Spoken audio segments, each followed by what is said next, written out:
Welcome back to the Smugsy Show. I'm Smugsy, your host, identifying as the Barstool Cougar. Every Wednesday, we meet here to talk about important things and important people.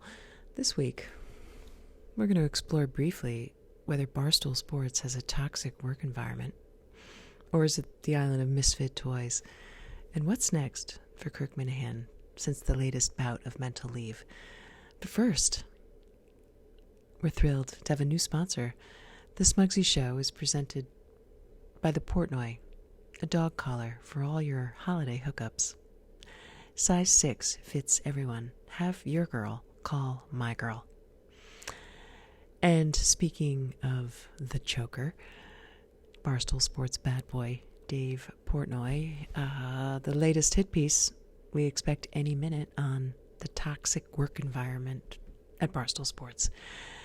You know, Barstool Sports, where everyone wants to work, including some middle-aged women who dress up in fake fur and pretend to be a make-believe character on a YouTube show.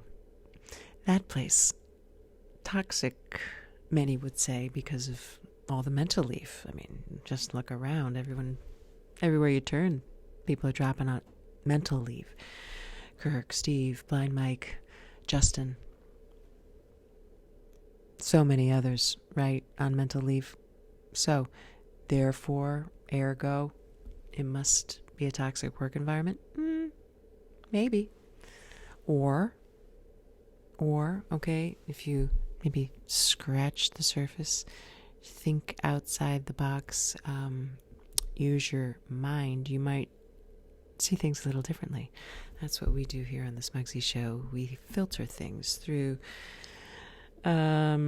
experience and intellectual dexterity, and that's why we're going to talk about one of the iconic American films and apply lessons learned in the film to the Barstool Sports example. And of course, I'm talking about the 1964 Christmas special, Rudolph the Red-Nosed Reindeer, longest running Christmas special.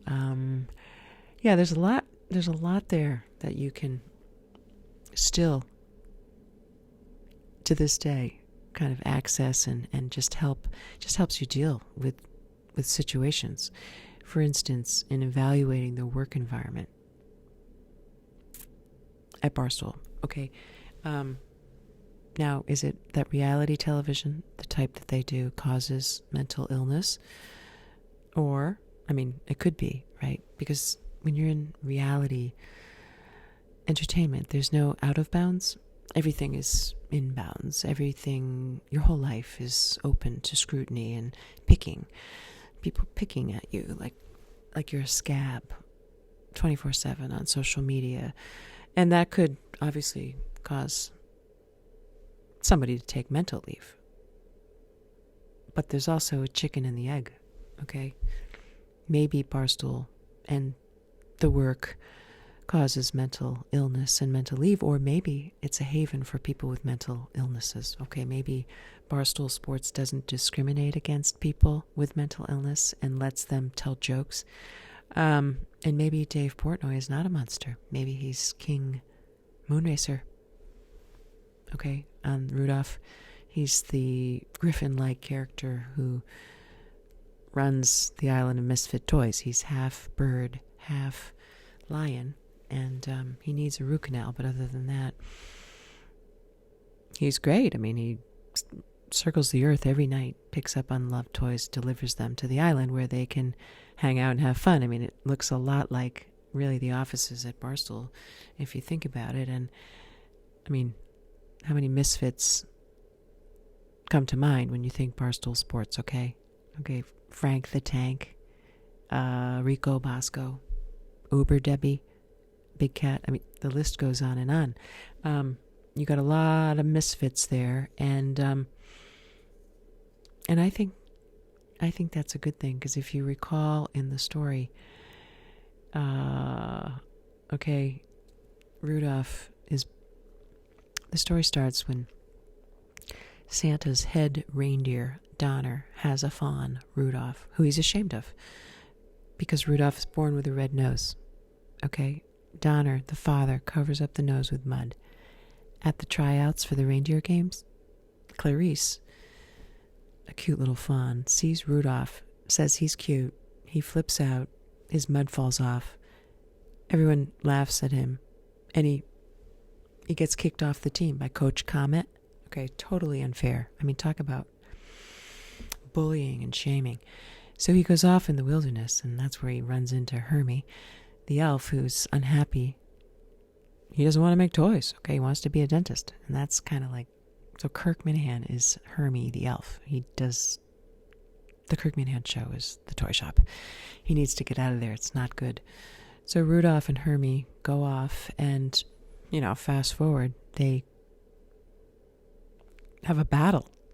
The enemy in Rudolph is, of course, the Abominable Snowman, and with the help from Yukon Cornelius, Hermie and Rudolph take out the Abominable Snowman. But this is the thing. Hermie takes out his teeth.